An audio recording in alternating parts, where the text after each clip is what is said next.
All right, let's talk about the Gospel of Matthew. You know, it's that first book you hit when you open the New Testament. But what's it really all about? Well, today we're going to build a practical toolkit, kind of like a reader's guide, to help unlock this foundational text. The goal is super simple. I want to give you the keys so you can read Matthew with fresh eyes and a way deeper understanding. So, let's dive right in. So have you ever done this? You open the New Testament, you start reading Matthew, and then you hit that super long genealogy and you're just lost? Or maybe you get bogged down in the teaching. Look, if that's you, you are definitely not alone. It's a really rich, complex book for sure. But here's the good news. It's not impossible to understand. Not at all. And that's what this is all about, handing you the right tools to finally unlock it. Okay, so here's the plan. This is how we're going to build our toolkit, step by step. First up, the big idea, the king and his kingdom. Then we'll get into its origins and style. After that, we'll hit the core themes, see how it plugs into the rest of the Bible, and then, the best part, we'll lay out a simple map to help you find your way around. Ready? Let's go. All right, first things first, what is this book really about?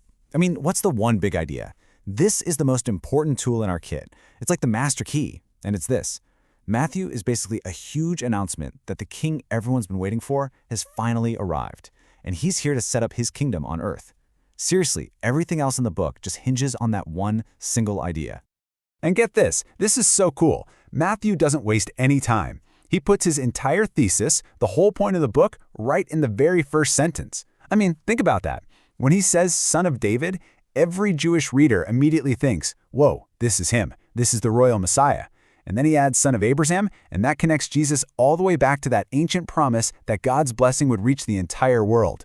In just one verse, boom, the stage is set. Okay, here's a phrase you need to circle every time you see it. Kingdom of heaven. Matthew uses it constantly. It's his go-to way of talking about God's kingly rule just breaking into our world. So what's he getting at? His main point is that this kingdom isn't some pie-in-the-sky, far-off dream. Nope, it's here. It has arrived. Right now, in the person of Jesus. So you can start to see that Matthew's got this powerful two-pronged goal, right? On one hand, for his Jewish readers, he's basically saying, look, here's the proof from our own scriptures. Jesus is the one we've been hoping for. But, and this is huge, at the exact same time, he's making it crystal clear that this Jewish Messiah is also the king for everybody, for all nations. He's the ultimate fulfillment of that promise to bless the whole world. Okay, so knowing that helps a ton. But to really get Matthew's focus, we need a little more context. You know, the basic questions. Who was he writing for? When did he write it? Let's add these crucial tools to our kit. When you put all these details together, a really clear picture starts to form. So the author is Matthew, a former tax collector. Think about that. He was a Jewish guy who worked for the Romans. He had one foot in the Jewish world and one in the Roman world, which made him the perfect person to write this book.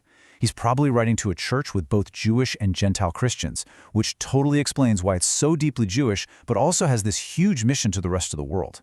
And the date, before the temple in Jerusalem was destroyed in 70 AD, that's super important. He's writing at a really tense, pivotal moment in history. And look, this isn't just us guessing a couple thousand years later. The earliest historical accounts we have, I'm talking from church leaders back in the 2nd century, they all agree. Matthew wrote this. They even said he arranged the oracles in the Hebrew dialect, which is just a fancy way of saying he was definitely writing with a Jewish audience and style in mind. It ties the book directly to the apostle himself. Okay, so we've got the who, when, and why. The next tool we need is all about the how. See, Matthew isn't written like a modern biography you'd pick up at a bookstore. And understanding its unique genre and literary style is the key to reading it the way he actually intended. So what kind of book is it? Its genre is gospel. That word literally means good news. And that tells you everything right there.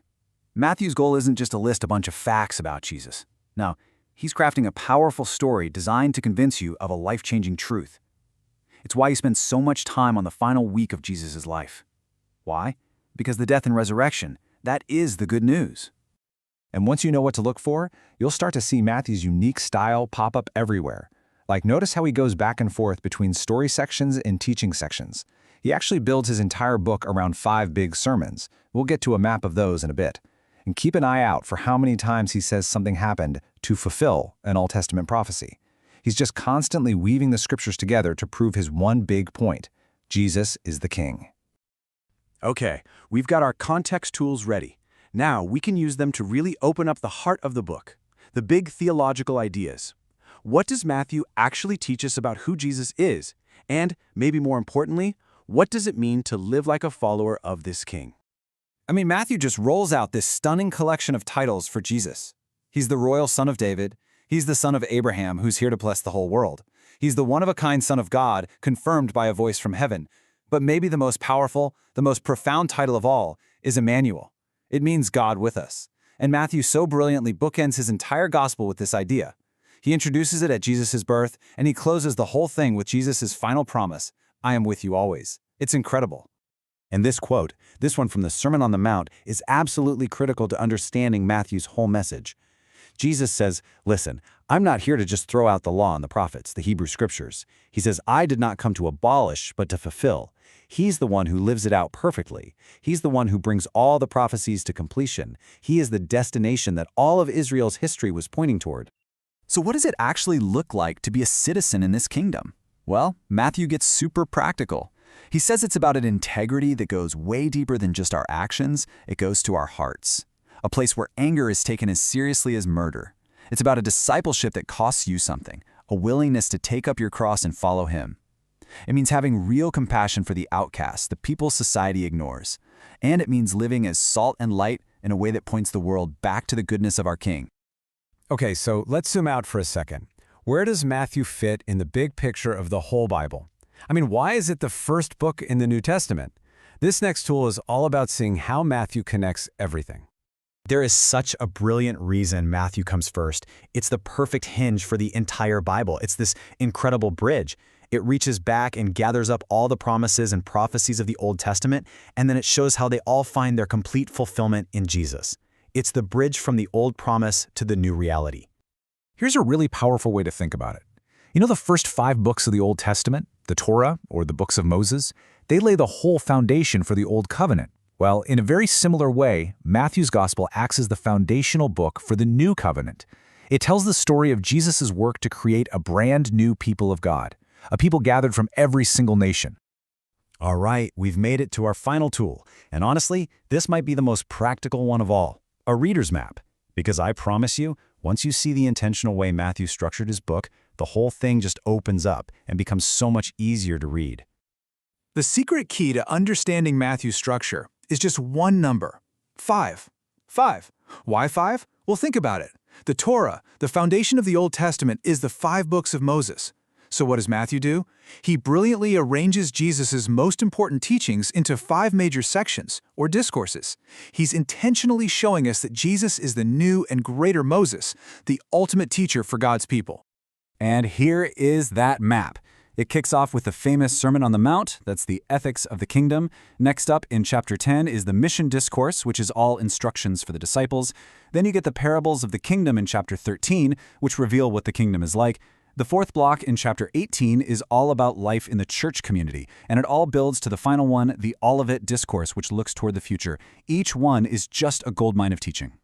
And then Matthew brings his whole masterpiece to an incredible climax with these final words. The King, who has just conquered death itself, gives his followers their mission. Go, make disciples of all nations.